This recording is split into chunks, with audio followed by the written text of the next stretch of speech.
With the IRS scandal, the AP scandal, the Benghazi scandal, I recall the lyrics of Paul McCartney and John Lennon. When I find myself in times of trouble, Stuart Varney comes to me, speaking words of wisdom.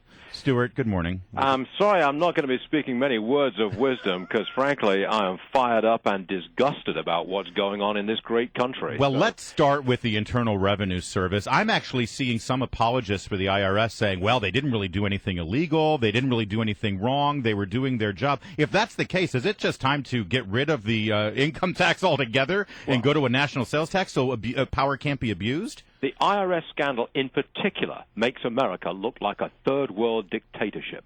I've been to 50, maybe 55 third world countries in my time, and there's a commonality amongst all of them. The people feel oppressed and they feel intimidated by their government. And that's exactly what the IRS did to Americans in the teeth of a presidential election last year. What a disgrace.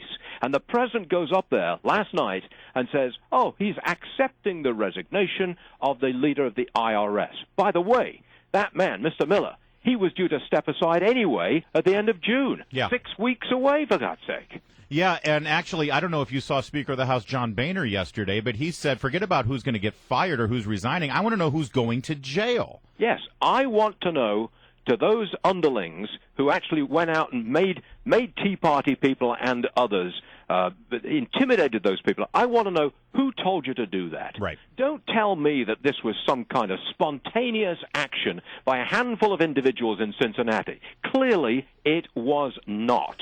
And I want to know who did this. Who did this to America? I want to find out. All right, so my sense of it is that the attempt is going to be to say, well, there were some rogue agents in Cincinnati, and, you know, these guys, we didn't know what they were up to. But I have a feeling that's going to be something that doesn't work very well. I think it's going to come back to haunt them because I bet those guys down there in Cincinnati that are going to be hauled before Congress have a very different story to tell about all this. I would hope so, because I want the truth. And so many times we see, like with Benghazi, you look at those emails, they were just passing stuff around, massaging their message. None of them was looking to tell the truth. Yeah. What happened? Tell people what happened. None of them were interested in that. They just wanted to massage the message and look good, spin it any which way to avoid blame and responsibility. And now the president comes out last night for the umpteenth time and says, I'm going to investigate, I'm going to have accountability, I'm going to get to the bottom of this. Yeah. Really? Come on. Stuart Varney's our guest. He's the host, of course, of Varney and Company on the Fox Business Network today at 9:20 a.m. I'm thinking you're going to have a pretty fired-up show. Here's one topic you might want to talk about. Representative Randy Forbes, in light of this IRS scandal, is now saying that we shouldn't allow the IRS to hire any new employees to implement Obamacare. What are these larger ramifications here with regard to the Affordable Care Act? Well, basically, I think it may delay implementation of Obamacare. We have Senator Dean Heller, who is going to be on my program this morning. He's introduced legislation to stop the IRS from hiring the 1,954 new agents which are supposed to police Obamacare. If he can stop the hiring of these agents, maybe he can get the IRS out of Obamacare, out of my health care, and I'm cheering him on. Yeah, well, Stuart, go ahead, Brian. No, go ahead. I was just going to ask a follow-up. Do we know specifically, we always hear that IRS is policing Obamacare. Is it just the revenue aspect, or will they actually have access to health information about Americans? That's a key question. On your tax return next year, you have to report to the IRS what is your health insurance coverage and how much you've spent on health care outside of your coverage. At the same time, doctors have to put online electronically your entire medical history. We're meant to believe that the IRS won't jump over that line from the tax return to your medical history, which is going to be electronically on file from your doctor. We're asked to believe that the IRS will never, ever jump over that line and ask about individuals' health concerns. Yeah. I mean, are we going to believe them? Do you trust the IRS?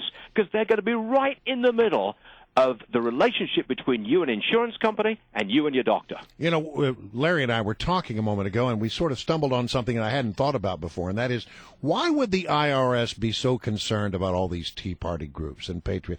Because they are sort of antithetical to what the IRS is. I mean, they believe that we're taxed too much. The Tea Party wants to put the IRS out of business. In a sense. So they would look at the IRS as a tremendous threat, it would seem. Yes, and a threat to President Obama's second term. They deliberately imposed themselves and intimidated voters in the teeth of an election. That is third world behavior. That is absolutely intolerable. I don't care if they singled out left-wingers for special attention and intimidation. I don't care. Yes. The IRS must not do that. But you can be sure that didn't happen. Right, No, certainly it didn't We can't happen, find did it? any evidence of that having occurred at all. Hey, listen, while I got you there, it has been a pretty interesting week on Wall Street, and the numbers continue to inch up, inch up, inch up. Well, I think these scandals are a factor in Really? the Wall Street rally because all these scandals mean gridlock in D.C. Throughout the summer and into the fall, you've got gridlock with investigations and all the rest of it. Gridlock is good for Wall Street because the politicians cannot interfere. They can't raise taxes. If they can't screw accomplish around. anything, they can't hurt anything. Is that it? Exactly. So I'm serious. I mean, you may think this is a joke, but scandal equals gridlock equals rally. No, and that's what we've seen. How about that? It makes perfect sense. So you can thank the president and the IRS and the Department of Justice and Benghazi for your 401k looking. See, I'm going to have to rethink this whole thing now because the scandal may be good for my bottom line. We're on dangerous territory here, gentlemen, and I'm not going to go any further. Stuart Varney, listen, I know how much you love this country, and to hear you liken it to a third world country, it tells me how passionate and fired up you are about this IRS scandal. I cannot wait to watch Varney and Company today at 9:20. Thank you very much indeed. Thank you, Stuart. Always a